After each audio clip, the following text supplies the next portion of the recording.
नारद जी का शिव तीर्थ में ब्राह्मण शिव गणों की सापोद्वार की सापोद्वार की बाट बताना तथा ब्रह्मलोक में जाकर ब्रह्मा जी से शिव तत्व के विषय में प्रश्न करना। सूत जी कहते हैं, महर्षि और भगवान श्री हरि के अंतर्ध्यान हो जाने पर मुनिश्रेष्ठ नारद शिवलिंगों का भक्ति पूर्वक दर्शन करते हुए पृथ्वी पर विचरने लगे।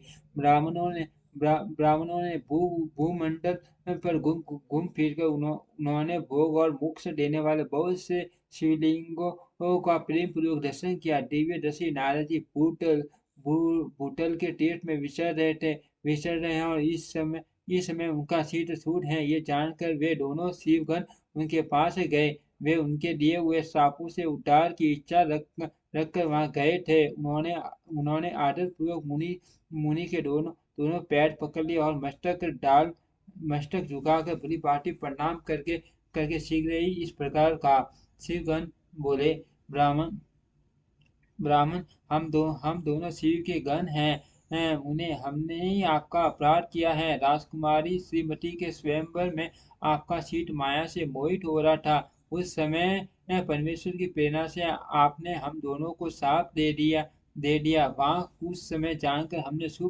कुछ समय जानकर हमने रह जाना ही अपनी जीवन रक्षा का उपाय समझा। इसमें किसी का दोष नहीं है।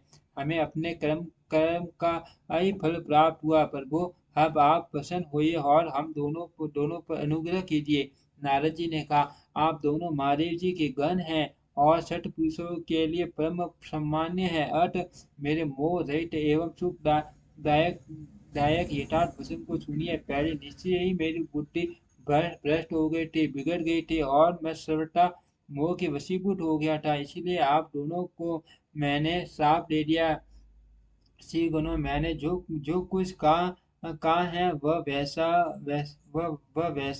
होगा। तथापि मेरी बात सुनिए। मैं आपके लिए शापोद्वार बाट बैठा रहा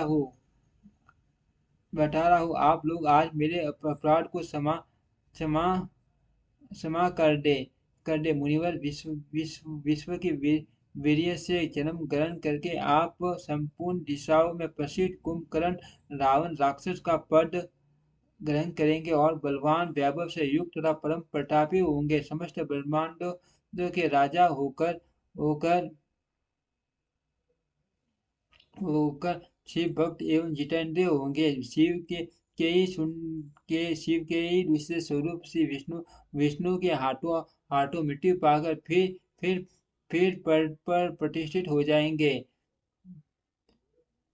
छोटे जी कहते हैं, महर्षि महात्मा नारद मुनि की यह बात सुनकर वे दोनों शिवगण प्रसन्न सानंद स्थान को लौट गए। श्री नारद जी भी अत्यंत आनंदित अनन्य भाव से भगवान शिव का ध्यान तथा शिव तीर्थों का करते हुए वे बारंबार भूमंडल में विचरने लगे। अंत में वे ऊपर विराजमान शिव प्रिया काशीपुरी में गए। जो एवं शिव को सुख देने वाली काशीपुरी का दर्शन करते नारद जी कृतार्थ हो गए। उन्होंने भगवान काशीनाथ का दर्शन किया और परम प्रेम एवं परमानंद से युक्त हो उनकी काशी का सानंद सेवन करके वे मुनिश्रेष्ठ कृपा पूर्वक अनुभव करने लगे और प्रेम से व्यक्त हो उसका नमन तथा स्मरण करते हुए ब्रह्मलोक को गए। निरंतर शिव स्वरूप स्मरण करने से उनकी बुद्धि शुद्ध हो गई थी। पहुंचकर शिव तत्व का विशेष रूप से ज्ञान प्राप्त करने की इच्छा से ईश्वर नारद मुनि ब्रह्मा जी को भक्ति पूर्वक नमस्कार किया और नाना प्रकार के स्त्रोतों द्वारा उनकी स्तुति करके उनसे शिव तत्व के विषय में पूछा। उस समय नारद जी का हृदय भगवान शंकर के प्रति भक्ति भावना से परिपूर्ण था। नारद जी बोले, ब्राह्मण ब्रह्मा परमात्मा के स्वरूप को जानने वाले पितामह जगत प्रभु, आपकी कृपा प्रसाद से मैंने भगवान विष्णु के उत्तम महात्म्य का पुण्यता ज्ञान प्राप्त किया है। भक्ति मार्ग, ज्ञान मार्ग, अत्यंत दुष्ट तपो मार्ग, दान मार्ग तथा तीर्थ मार्ग का भी वर्णन सुना है। परंतु शिव तत्व का ज्ञान मुझे अभी तक नहीं हुआ। मैं भगवान शंकर की पूजा विधि को भी नहीं जानता। अतः प्रभु आप क्रमश इन विषयों को तथा भगवान शिव के विविध चरित्रों को तथा उनके स्वरूप तत्व का प्राकट्य विवाह ग्रास्य धर्म सब मुझे बताइए। निष्पाप पितामह, ये सब बातें तथा और भी जो आवश्यक बातें हैं उन सब का आपको वर्णन करना चाहिए। प्रजानाथ शिव और शिवा के आविर्भाव एवं विवाह का प्रसंग विशेष रूप से कहिए तथा कार्तिकेय जन्म की कथा भी मुझे सुनाइए। प्रभु पहले बहुत लोगों से मैंने ये बातें सुनी है, किंतु वो तृप्त नहीं हो सका, इसीलिए आपकी शरण में आया हूँ। आप मुझ पर कृपा कीजिए। अपने पुत्र नारद की यह बात सुनकर लोग पितामह ब्रह्मा वहाँ इस प्रकार बोले।